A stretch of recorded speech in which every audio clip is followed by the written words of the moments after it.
think God is only good enough to heal our headache. God is saying everything that I got, everything is under my realm of possibility. But we give him little things. Come on. And I will gather you, yes, God, from all nations and from all the places whither I have driven you, saith the Lord. Come on. And I will bring you again into the place, come on, whence I caused you to be. He said, I'm going to bring you back to the place that the devil took you. I'm going to break the chains and I'm going to let you stand up in front of people that thought you was nothing. They thought you were nothing. They're going to stand and see you standing stronger than ever before. And they're going to be able to say that this time I know it's God, because no man can do what I see. That's the reason why my friends are walking in my house saying, man, this is amazing. This is great. And I tell them all the time, God gave me the house, I gave the house back to him. My life doesn't belong to me anymore. But when you get to my life doesn't belong to me, God can do something special for you. Now I want to hold on I want to give God 90 and I want to keep this 10. I want to keep my bad attitude because it protects me. I done created an alter ego that when people lash out, this person comes to the forefront. That person got to die. And if we die a continual death every day, God is saying we aren't even at the point to talk about perfect days. We got to give God perfect seconds and minutes. He said, if I can give him 60 good seconds, I got 1 good minute in the day. We talk about 70 days. Now, give me 70 hours, 70 minutes. Come on. Because ye have sinned, the Lord hath raised us up. Come on. Prophets in Babylon. Yes, God. When are we at? 15. Come on. Know that thus saith the Lord. Yes, God. Of the king that sitteth upon the throne of David. Come on. And of all the people. Of all the people, come on. That dwelleth in this city. Who dwell in this house. In this fellowship. Under this covering. Come on. And of your brethren. Come on. That are not gone forth with you into captivity. Come on. Thus saith the Lord of hosts. Yes, God. Behold, I will send upon them a sword. Come on, give me 1 Samuel 17. I thank God. I thank God. And the thing is, I'm understanding more and more that we have to be 1 Samuel 17. We got to get happy enough for the word. Not happy enough when the keyboard hits that note that we like. Not when she stand up and come walking down with hankies and towels. We can't get happy then. You got to come happy. I'm driving down the road happy. Because if you touch me or not, I just want to be in a place where you're reigning. Because I know if I reach up high enough, my deliverance is still there. That's another level of faith. That's that. I say now, when I talk to Brother Israel, because he's one of my best friends, I tell him all the time, we got to go back to old school church. Not 2013, all of the happy-go-lucky songs that ain't saying nothing. Give me the song with one word, Jesus, till I fall out. I was listening to a song on the way here, and it said, let's go back to the old way. I said, no, I think we come here all the old way when we get to Shalom. Praise him, say them old songs. Because them old songs have deliverance power. How do you know? Because if you sing those songs enough on your job, in your car, things change. I was at work this weekend, and I was just singing one of those, oh, I thank you, Lord, I thank you. And the demon and one of my students raised up and came running at me and punched me in my face. I said, God, what happened? I'm writing the incident report. I got the scratches all over my legs. But when I began to go back, that spirit said, why are you singing that song? Why are you singing that song? The demon in her got riled up. And they got riled up because they know when they come in my office, you're going to hear church music. When you come around me, you're going to hear church music. And they do it enough that I have not lowered the expectation. You set the expectation and that becomes the norm. Come on. 1 Samuel 17 and 1. 17 and 32.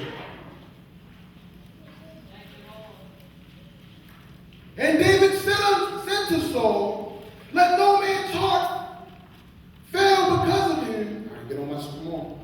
And David said to Saul, yes, God. let no man's heart fail because of him. Come on. Thy servant will go and fight with this Philistine. Now we know a lot of the stuff that I'm going through today, we know. We know the scriptures, but are they alive in us? Are the scriptures alive in us? We know this story. We know what was going on. We know the story. It was David and Goliath. This is something easy. God is saying, remember in the beginning, what are your thoughts towards me? What are your thoughts? Now, we got some examples of different things, but let's listen to a man after God's own heart. Let's listen to his thoughts. Come on. And Saul said to David, Come on. thou art not able to go against this Philistine Come on. to fight with him, Uh-huh. for thou art but a youth, Mhm. and he a man of war from his youth. Yes. And David said unto Saul, Come on. thy servant kept his father's sheep, Come on. and there came a lion. See, we got to take the right words back to the devil. The devil in him couldn't see afar off. Couldn't see as far as he did. But the one thing that he knew was, God is my rock. God is my everything. And I'm going to step out on God. And I'm not, even if I fail, God is still able. Come on. And there came a lion, Come on. and a bear. He's putting his account out there. God is saying now, where's your account with me? What is your account? What are you doing that's right? You can't come to me talking about, I paid my tithes. Did you pray? Did you? I told you to call Dr. Stacks and check on her today. Did you do that? No, she didn't lay hands on me yesterday. So I got an attitude. Come on. And took a lamb out of the flock, Come on. and I went out after He's him, giving his account of what's going on. Come on. and smote him, Come on. and delivered it out of his mouth. Come on. And when he arose against me, Uh-huh. I caught him by his beard, Yes, God. and smote him. And He said, I am a killer if God is with me. Come on. thy servant slew both the lion and He said, I killed not only the lion, but the bear also. God is saying, what are you killing in your life? What in your environment are you really killing? Or are you allowing things to continue to go on? People cuss around you and it's okay. People talk about people and it's okay. What is going around in your environment that you don't have enough in you to kill? Come on. And this uncircumcised Philistine Come on. shall be He said, I got enough power to kill this devil that's coming up against all of us. Come on. seeing he hath defied the armies of He said, you have defied me. But this time with me, I'm going to give you power to defy him. Come on. David said, moreover, Yes, God. the Lord that delivered me out of the paw. Come on, read it again. Come on, read it again. David said, moreover, David said, the Lord he said, the Lord that delivered me. that delivered me. See, now this is his thoughts towards God. We tell God that he's not enough. But David is saying, the same God, come on, read it, that delivered me that delivered me, come on, out of the paw. out of the paws, come on. And out of the paw of the bear. Yes, God. He will deliver me. He will deliver me again because my God is able to deliver every single time. Come on, read it. He will deliver me. He said he will, come on. Out of the hand of this. Out of the hand of the very devil that you're afraid of. The church was afraid of. The very thing that the church was afraid of. We don't want to talk about this spirit or that spirit. We don't want to come up against this thing. The very spirit in this church, I'm going to let you kill if you come a little further. Come on, read it. And Saul said unto David, Yes, God, come on. Go, Yes. and the Lord be with me. Come on. He said, now after a while, his thoughts changed. The devil in him that said he was less than. He didn't have enough. He didn't have what everybody thought somebody was supposed to have. He wasn't tall. He wasn't strong. He wasn't handsome. He wasn't intelligent. All of these things that people thought you're supposed to have to do this job. After a while, if your thoughts are right and you talk right, eventually you're going to convince somebody. That's just simple mathematics. 1 + 1 is 2. He got there, he said, I did this, I did that, I've done this. But here's what's going to happen. After a while, I'm just going to do it then. Huh? But he had a secret weapon. He had God. We go into these situations and we don't have him and we say we do. And then what happens is we got a bunch of people who believe the God in us, so when we fall, they fall. That's right. So what happens is we got the 6, 7, 8 people that, this is our little flock, and we're almost like their pastor and their evangelist. We call them every day and check on them. Then we go down and we see somebody and we looking at the ladies behind as she walked through the mall. They looking like, well, if you looking, I'm looking. Then you want to talk about that's nothing but lust. No, you got lust too. I'm looking at it in your eye. You did the same thing. We want to hang somebody else up. We want to hang them and hold them to another standard. The standard of holiness is the same. All the time. Everybody said, I used to tell my wife, she said, all right. She loved it when I tell the story. When she was going to the other church, she said, it's Jersey Day. It's dress down day. I don't know nothing about no dress down day. Bishop Stack said you were a suit and tie to church.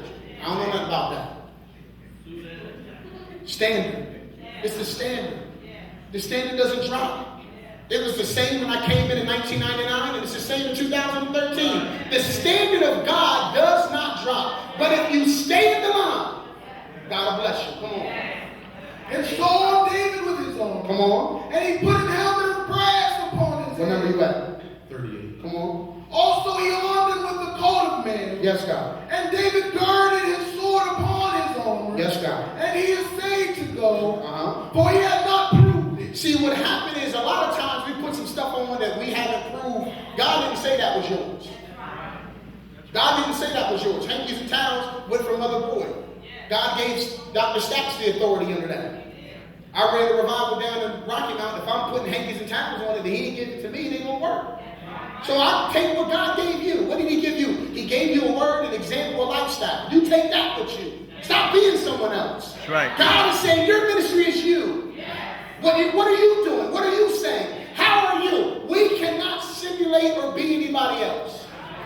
But if we are being who God is calling us to be, God is saying, I will do it. Come on. And David said unto Saul, Come on. I cannot go. I can't go with this. Come on. For I have not proved Yes, it. God. Come on. And David put them off. Yes, God. And he took his staff. David had enough to put it off. Come on. And he took his staff in his hand. Yes, God. And chose him 5 smooth He took his little bit of oil that Dr. Stacks, our little Bibles. Come on. out of the brook. Took the hanky. Come on. And put them in a shepherd's bag. Put it in his stuff. Carried his stuff that God gave him. Come on. Which he had. Come on. Which he had. Come on. Even in the script. Yes. And his sling was in his hand. Come on. And he drew near to the Philistine. Come on. He went to the very devil that they said they couldn't. Didn't take his stuff, but took the stuff that God anointed me to have. Come on. And the Philistine came. Yes, God. On and drew near unto Come on. David. Come on. And the man that bare the shield went before him. Yes, God. And when the Philistine looked about. Yes, God. And saw David. Come on. Saul, this little scrawny man. Come on. He disdained. Saul, the man that everybody done kicked out of all of these churches. Don't got nothing. These ones that can't preach, can't teach. Don't got anything. Come on. For he was but a youth. Come on. Saw that he was nothing but a youth. Come on. And rudy. Come on. And of a fair. Yes, God. All of these things that they saw in the outward, not knowing the inner man. Come on. And the Philistine said unto David. Yes, God. Come on. Am I a dog? Come on. That thou comest to me with staves? Come on. And the Philistine cursed David by his God. Come on. Come on. And the Philistine said to David. Yes, God. Come to me. Come on. And I will give thy Talking to devil don't know who you really are. They got an example. They think they know. They think they know, but God knows who you really are. That's the reason why Dr. Stacks can see a little bit further off, and she tell you, no, don't do that. I want you to dress this way. I don't like the color white. I don't like suits. I like sweaters. I want you to do this, son. Do this, daughter, because I see where you're going. We used to laugh. Dr. Stacks come in town, I iron my stuff about 6 a.m. I don't know what we're doing, but I know I better be in proper attire when I'm with her. Shirt, pants, shoes. No jeans. That's right, Pastor. No jeans and no shorts. She told me, we don't wear no shorts. I said, all right. Brother Israel wanted to come with us one time. He said, when's she coming? I said, I don't know, but I know she's going to call. I'm going to wait in a couple minutes. Ring, ring. All right, pick me up in 2 minutes. Oh, my God. You done missed it. You saw him get out to eat.